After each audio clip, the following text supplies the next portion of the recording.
Hello, I'm Emmet Ryan. This is the Ball and After, and I'm a little lower in voice than usual because we're recording this in the late evening, well, night time here in Ireland, and my flatmate's in the room over there trying to sleep, but we got to record it late because I've got a really early flight in the morning, so can't do it first thing in the morning. So it is the Ball and After the game, but not the Ball in the morning after.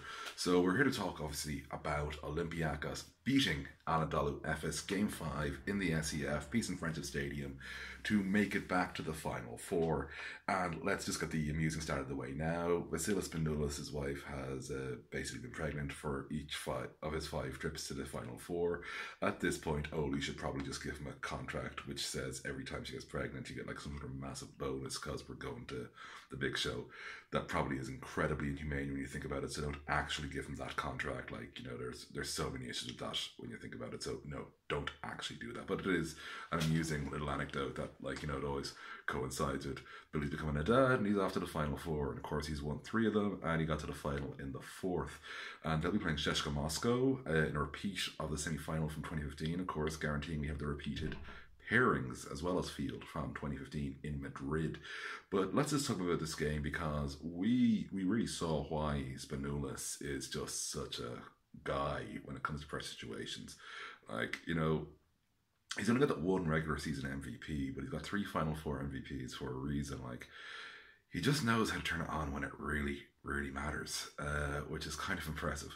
So, yeah, you know, Billy just saves it for the big moments sometimes. And when you're getting older as well, you kind of have to. Like, he's not the youngest man anymore. And you've got to look at the minutes Olympiacos were using with Spanoulis all year.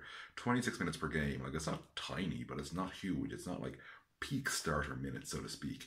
And that was deliberate. Like, there's no question there. They were trying to keep a guy who's not as young as he was in his best game shape for the games that do really matter. And, well, over 5 games, a record for the most number of threes in a series, although admittedly playing a full 5 does help that. But still, lots of other guys have played 5 games in a series and haven't hit that many threes. 17, he made the record his own with his second and final 3 of the night.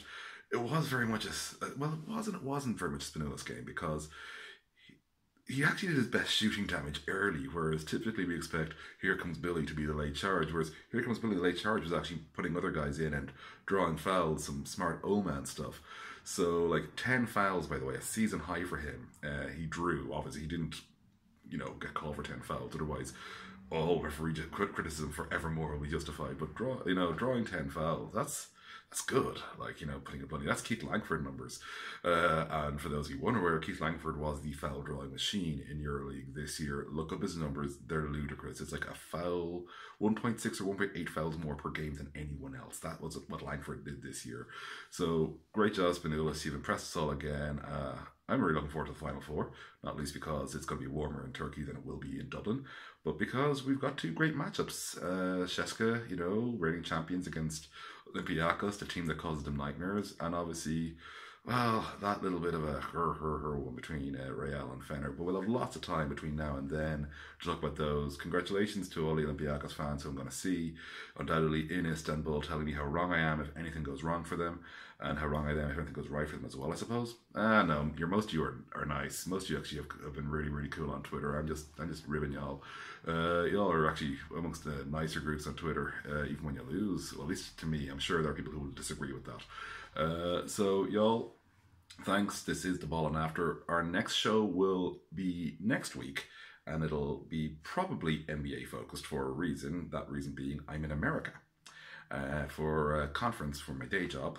So I will probably be looking at a performance of a European in the NBA or reacting to a breaking news story from Europe, which I'll learn about on Vegas time. But Viva Las Vegas.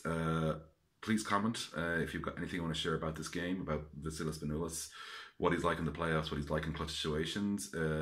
Please like this video, obviously, share it, and of course, please subscribe. That's the big one, because we're trying to sort of build the BIE community. It's a long-standing channel which has next to never been used, so we're actually trying to energize that community. So YouTube is a real thing, and we want to interact. Like, this is a place where we can interact. There's comments here.